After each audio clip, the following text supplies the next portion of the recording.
People don't vanish from a story because they stopped being relevant. More often, they disappear because what they know no longer fits the version being sold. Every public figure carries a carefully assembled narrative. But sometimes, the smallest detail becomes the thread that starts to pull everything apart. In this case, that detail is a number, a birth year, a date that should be fixed, unquestionable, immune to interpretation. And yet, according to one veteran royal biographer, that number may not be as solid as the world was led to believe.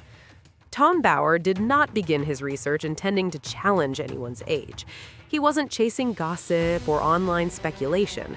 What he found instead was something far more unsettling, a trail of inconsistencies hiding in plain sight, the kind that only reveal themselves when you stop reading press releases and start comparing timelines.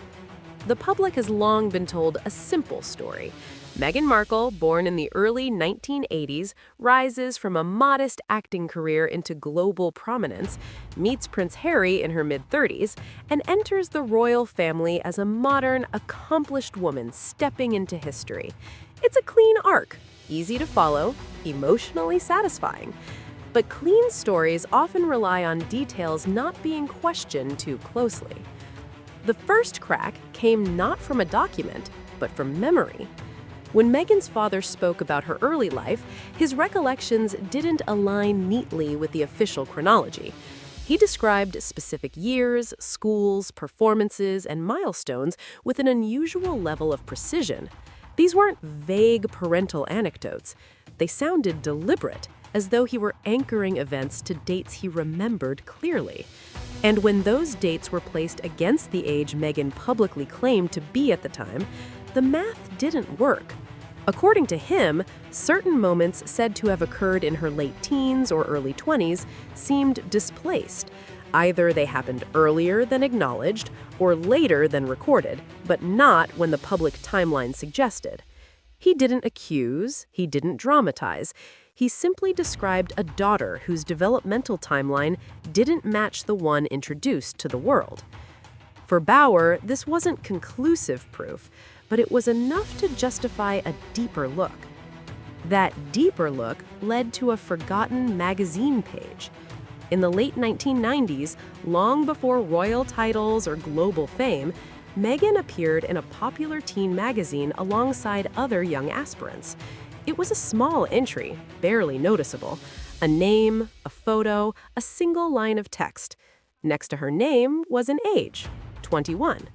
On its own, that detail might seem insignificant, but when aligned with the officially stated birth year, it created an impossible equation. If the public record was correct, she would have been several years younger at the time of publication. Not a one-year discrepancy, not a rounding error, a gap wide enough to force a question that had never been asked aloud before. Which number was wrong? Magazines make mistakes, critics argue, and that's true. But this wasn't a tabloid headline or a rumor column. It was a standard biographical listing, printed and distributed nationally at a time when there was no incentive to inflate, obscure, or manipulate her age. She was not famous. There was no brand to protect, no image to curate. That's what made the discovery so troubling. Once that age was acknowledged, the entire timeline shifted. Graduation dates changed, career milestones moved. The age at which she pursued acting professionally no longer matched the established narrative, and perhaps most significantly, the age at which she entered the royal spotlight took on a different meaning altogether. Under the official version, she was portrayed as a woman in her mid-30s stepping into royal life. Under the alternative timeline, she would have been several years older. That difference isn't trivial. It affects perception, media framing, and public understanding of her journey. Two timelines now existed side by side, one carried by palace statements and biographies, the other implied by records that predated fame and influence. And once two timelines exist, the question is no longer which one is preferred, but which one is accurate. Bower didn't stop there. He noticed a pattern. Wherever age appeared, clarity seemed to dissolve.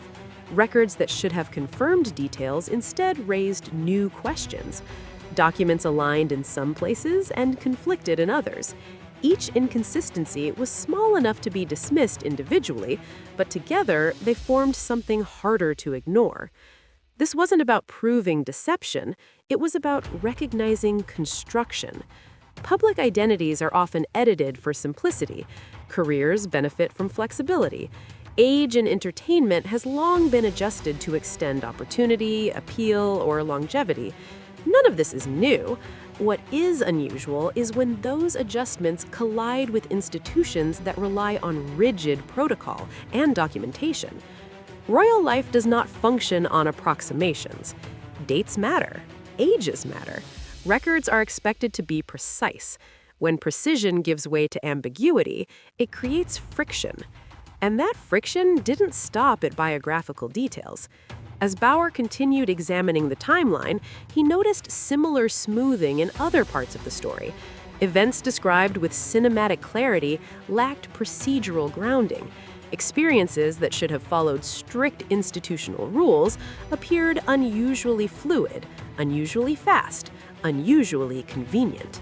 It wasn't one contradiction, it was repetition. Whenever something should have been fixed, it seemed flexible. Whenever it should have been verifiable, it became vague. And whenever questions emerged, silence followed. Silence, in this context, wasn't accidental. It was strategic. Institutions protect narratives not by arguing with critics, but by refusing to engage. Addressing inconsistencies invites deeper inspection. Maintaining the original version keeps the spotlight moving forward. But silence has a cost. Because once people begin aligning dates instead of headlines, the story no longer lives in isolation. It becomes a system, and systems reveal patterns. By the end of this phase of investigation, Bauer hadn't uncovered a definitive alternative birth certificate or a smoking gun. What he had uncovered was something arguably more powerful: doubt grounded in documentation rather than rumor. The public had been handed a polished biography. What lay beneath it was a draft with erasures. And once erasures are visible, the story can never be read the same way again. Timelines rarely unravel all at once. They fray at the edges first. A date that doesn't align, a recollection that contradicts an official statement, a procedure described in ways that don't match how institutions actually operate.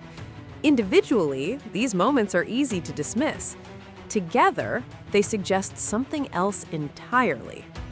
As attention turned from age to later life events, the same pattern emerged. Accounts of deeply personal milestones were presented with remarkable confidence and detail. Scenes were described vividly, almost cinematically. And yet, when those descriptions were examined against established protocols, particularly medical ones, questions surfaced again. According to professionals familiar with the systems involved, certain elements simply didn't align with standard practice. Procedures that are continuous were described as episodic. Recovery timelines that usually require careful monitoring were condensed into hours. Safeguards that typically override personal preference appeared absent. These observations weren't framed as accusations, they were practical concerns, the kind raised by people who understand how such institutions function behind closed doors.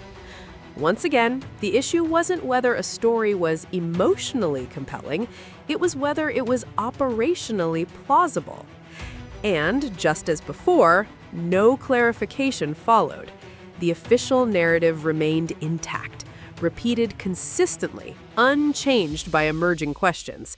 That consistency was impressive, but it also reinforced the impression that the story was being preserved rather than examined. When multiple parts of a public figure's life exhibit the same kind of narrative smoothing, it becomes difficult to argue coincidence. It begins to look like habit. This is where the broader realization settles in.